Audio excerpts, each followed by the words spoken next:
지구상의 동물이라면 누구나 먹습니다. 살기 위한 본능이죠. 그리고 또 내보내야 합니다.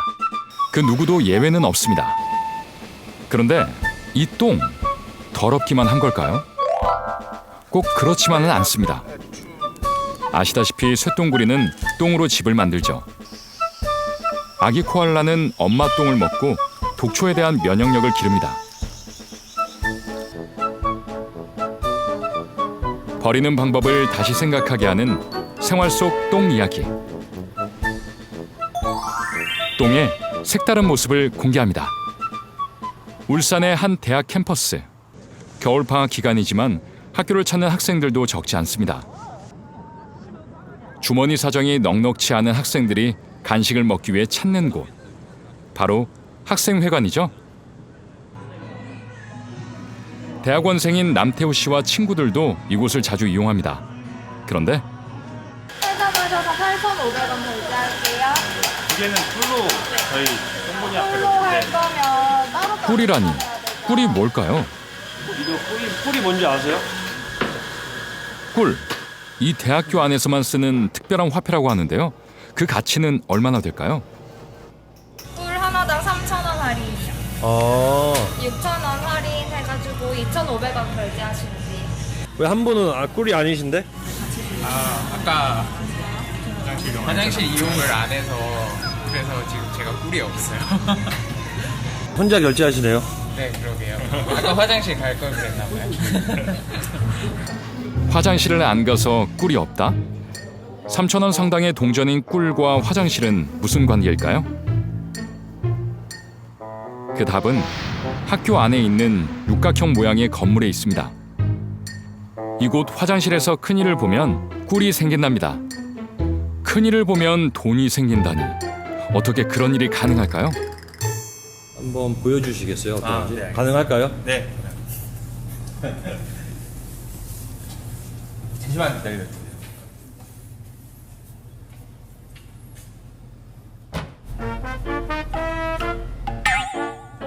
잠시 후 화장실에서 나온 태우 씨. 이거 뭔가를 들고 있네요. 이게 뭐예요?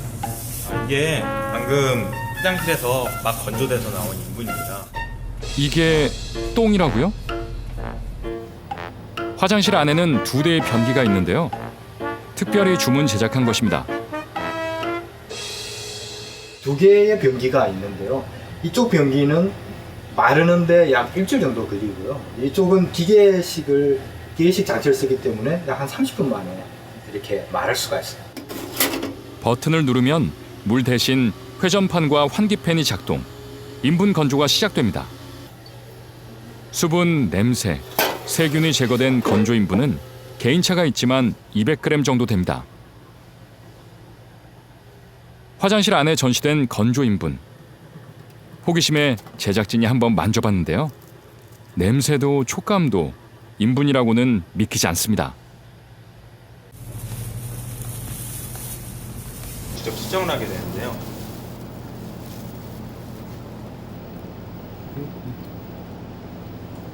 여기서 월드머니 기록을 확인하면은 방금 전송된 똥보니 화폐를 저희가 확인할 수 있습니다. 똥을 돈으로 바꿔준다 해서 똥보니 화폐로 불리는 꿀머니. 도시공학과 조재원 교수가 제안한 프로젝트의 일환인데요. 2015년 말 50여 명이 함께 시작했습니다. 조 교수는 수세식 변기가 한 번에 약 13리터의 물을 쓴다는 걸 알고 수세식 화장실이 과연 최선인가 하는 의문을 갖게 됐습니다. 위생의 문제를 획기적으로 수세식 화장실이 해결을 했지만 물을 통해서 우리 똥오줌을 자연으로 내보내니까 환경을 오염시키는 주범이 되기도 했거든요. 노르웨이나 스웨덴, 북유럽을 중심으로 이런 변기들이 상품화돼서 많이 사용되고 있는데요. 이제 진공으로 빨아들이는 아파트도 있습니다. 그리고 미국 같은 경우에는 이제 큰 스타디움에 그 운동장 안에 1000여 개의 그 변기가 빨아들여서 물을 쓰지 않고 운영되는 곳도 있습니다. 각 가정의 정화조에 모인 배설물은 오랫동안 바다에 버려져 왔습니다. 하지만 우리나라는 런던 협약 가입 국가로서 2006년 런던 의정서에 따라 폐기물의 해양 배출을 단계적으로 줄여나가기로 했고 2016년부터는 육상 쓰레기 해양 투기를 전면 금지했습니다.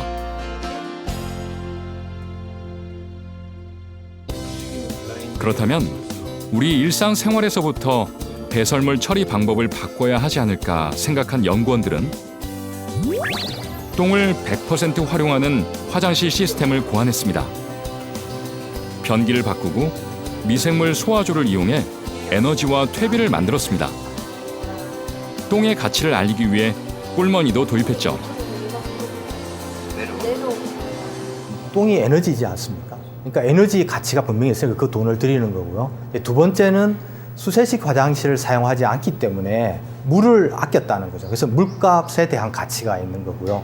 그 다음에 그 똥이 나갔을 때는 하천이나 바다를 오염시키지 않습니까? 그 사회적, 다음에 이제 환경적 오염을 막았으니까 그 가치도 여기가 혐기성 소화조라는 곳입니다. 이 안에 있는 미생물들이 모기를 먹고 이 가스를 내면 이 가스가 이렇게 올라오고 어느 정도의 가스가 되면 이 통에서 우리가 가스를 모으는 공 안에 가스를 모으고 그 가스를 에너지로 활용하는 그런 실험 장치가 됩니다. 실제로 여기가 똥을 먹고 미생물이 만들어낸 바이오 에너지가 이 안에 있게 됩니다. 이 짐볼 정도의 양의 가스가 나오려면 네. 똥이 몇 그램 정도가 필요한가요? 이게 만들어지는데 한 2, 3일 정도 걸립니다.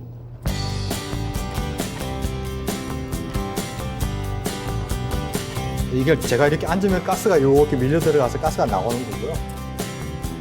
미생물이 인분을 분해해 만든 바이오 가스는 조리용뿐 아니라 난방이나 자동차 연료로 쓰일 수 있습니다. 믿기 어려우시다고요? First bus powered by human poo. 실제로 영국에는 인분으로 달리는 자동차가 있는데요. 2014년부터 브리스톨의 공항과 도심 사이를 운행하고 있는 이 40인승 시내버스입니다. 브리스톨 하수 처리장에서 배설물과 하수, 음식물 쓰레기를 모아 만든 메탄가스가 동력입니다.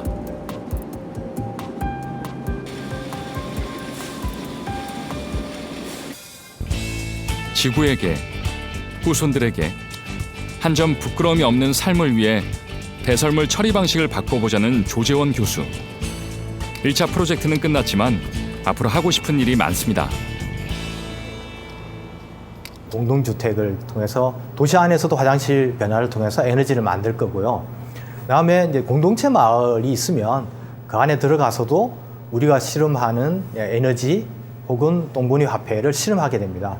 이제 마지막으로는 공중 화장실 바로 옆에 미생물 반응조를 둬서 만약에 겨울에는 난방을 한다든지 혹은 그 에너지를 가지고 전기를 만들어서 거기에 불을 켠다든지 이렇게 독립적으로 운영될 수 있는 공중 화장실을 저희가 디자인하고 있습니다. 한 사람이 하루에 배출하는 인분으로 만들어지는 에너지는 0.5kW 언아워. 10명의 인분으로 50W 전구 100개를 5시간 동안 켤 수 있으니 불가능한 일이 아닙니다. 이 프로젝트 덕분에 남태우 씨는 배설물에 대해 새로운 인식을 갖게 됐습니다. 우리가 인분이라는 것에 대해서 되게 모르고 있었구나. 환경공학적으로 다른 방향으로 적용을 한다면은 우리 사회에 좀 더 이로운 방향으로 적용할 수 있는 그런 어떤 물질로서 바라보기엔